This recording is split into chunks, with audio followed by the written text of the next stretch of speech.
A pawn is the most underrated piece on the board, but every chess plan grows from the pawn structure. The arrangement of the pawns on the board tells you where to put your pieces, where to attack, and what your long-term strategy should be. Today, we are going to learn how to read pawn structures and how to use them to find your plan in any position. Let's first talk about open versus closed centers. The most fundamental structural question in any chess game is the center open or closed? And how do you determine this? So let me show you quickly what an open center looks like. This is an example of an open center. But how do you know if a center is open? When a center is open, pawns in the center have been traded. You see the E and D files, they are considered open or semi-open when any of your pieces, especially your bishops, rooks, and queen, have an open lines to operate on. Take a look at this position. For white, this D file is considered open and is a very good square for the rook to operate on. Now this rook is occupying this D file and is controlling the whole file. Eventually this E file is going to eventually open up and then is going to be open as well, and this is what we consider an open center. Likewise for the black bishop, we can see this diagonal is a very good outpost for this diagonal to occupy, for this bishop to occupy. And because these pawns are semi-open or this center are semi-open, it allows the bishop to control a very long range. In an open center, your bishops, your rooks are extremely powerful. Knights are relatively weaker in an open center. What they just need is a stable squares to sit on.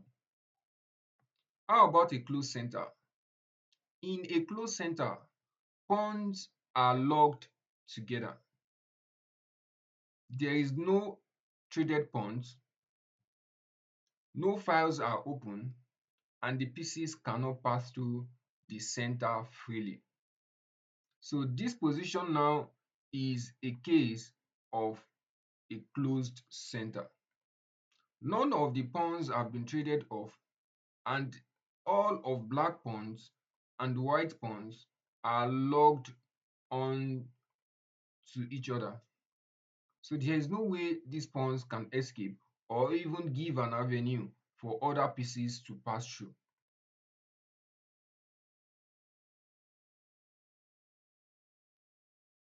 In the in a closed center, knights are extremely useful. They can jump over the board and they can jump over locked pawns. Even though the pawns are locked together, when a player has a knight on the board, it is easy to maneuver the knight around and place it on strategic squares.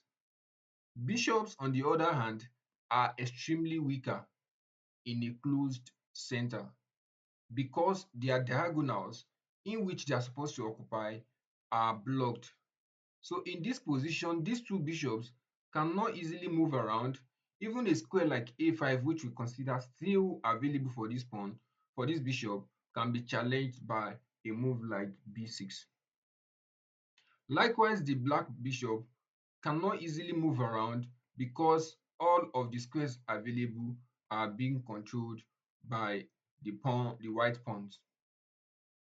This is why chess players say open positions favor bishops while closed positions or closed center favor the knight.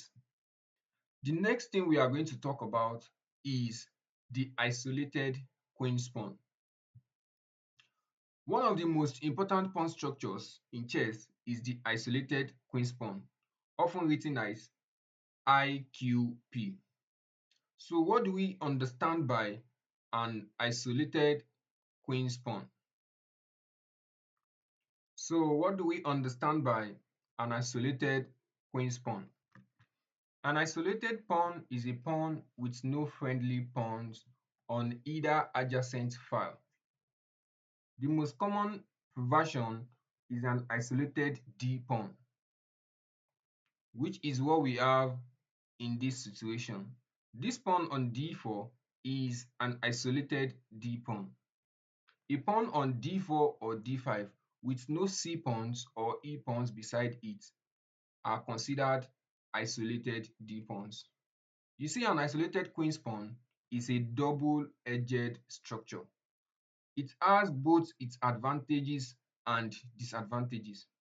Now look at this pawn. Either a pawn, this queen's pawn, is on D4, on D5, and there are no pawns on any of E file and C file, then this pawn is considered an isolated queen's pawn, IQP.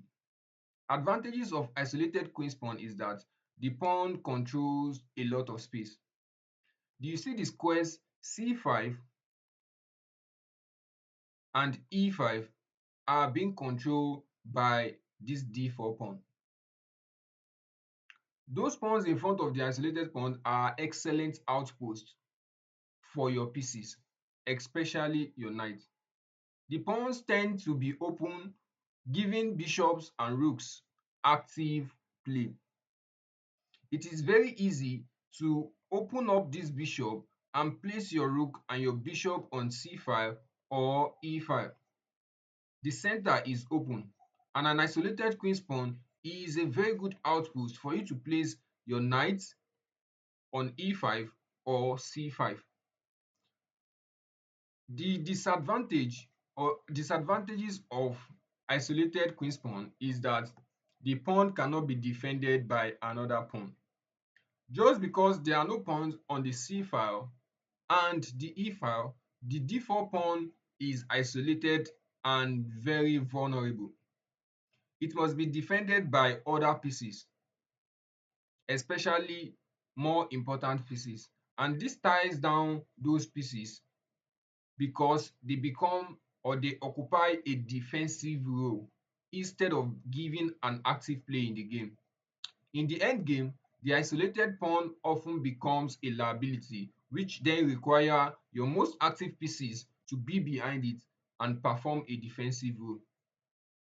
The player with the IQP or isolated queen's pawn, you should attack. They should use open files and strong center squares to create aggressive play. In an endgame, the IQP is usually losing. So trade these pieces carefully and keep the pressure on.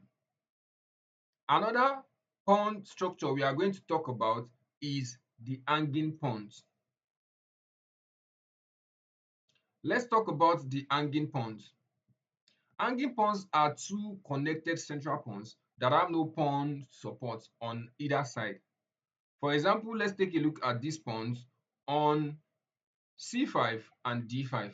These are central pawns that have no support. There is no pawn on E file, there is no pawn on B file on either of them.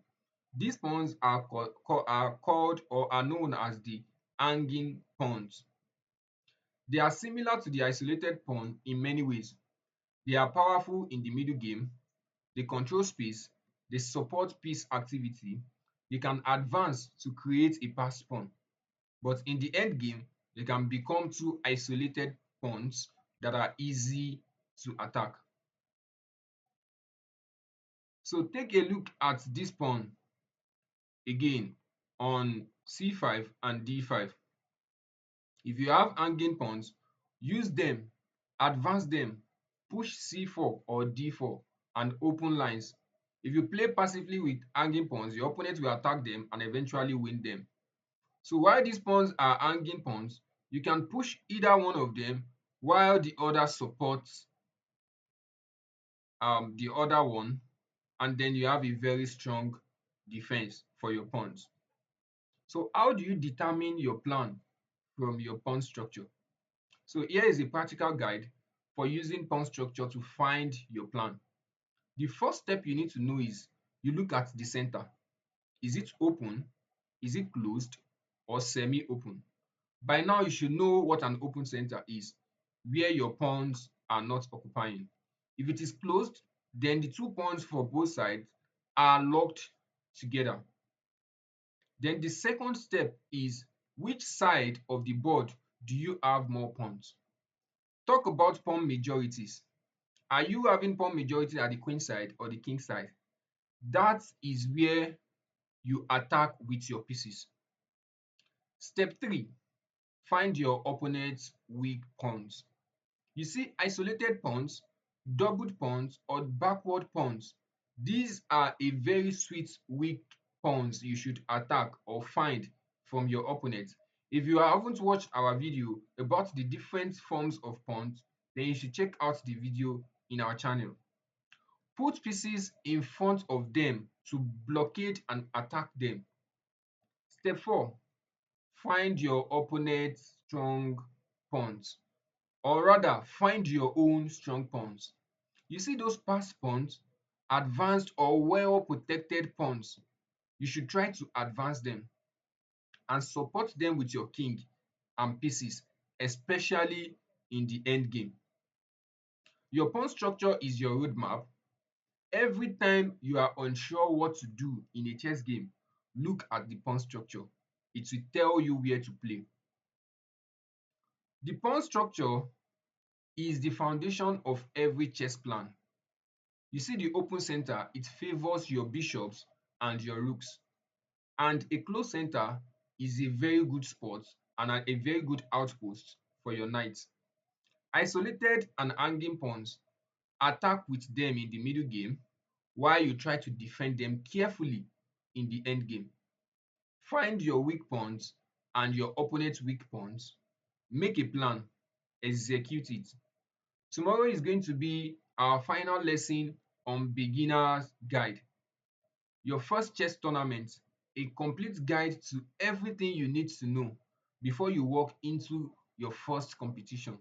It is a long one and it is packed with a lot of information. Subscribe and I will see you for the final day.